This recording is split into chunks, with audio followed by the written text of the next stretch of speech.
በዘመናችን አንድ የሚያሳዝን ታሪክ ይህ ነው። አንድ አባት ሰዎችን ለግብዣ ቤቱ እንግድነት ይጠራል።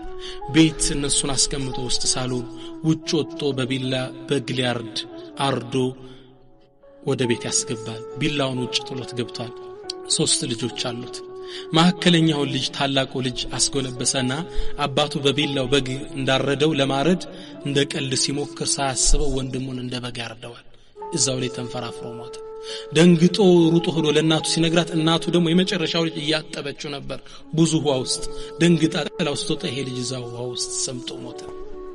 ሩጣ ይሄኛውን ትልቁ ስታባረው መንገድ ላይ መኪና ተቀበለው አስፋልት ዳር ላይ 3 ልጆቿ ባንዴ ሳይታሰብ ደንግጣ መጣ ለባሏ ይሄን ዜና ነገረችውና እሷን ፌንቱን ወድቃ ሞተች። 4 ቤተሰቡ ባንዴ እንግዶቹስ ተቀምጠዋል። ተነገጡ። ይህ ሰው ማለት ኢና ሊላህ ወኢና ኢለይሂ ራጂዑን ከአላህ ምንዳቸውን ተጠብቃሉ። ሶበር ወዲያው ሱብሃንአላህ። አንዳንዱ አይነት ኢማን ያለው ሰው አለ። ከዛም እነዚህ ሰዎች ተገረሙና እንግዶች በል እንግዳ ከኛ ልጆች ውስጥ እንስጥህና ልጆቻችን አግባልን አሉ።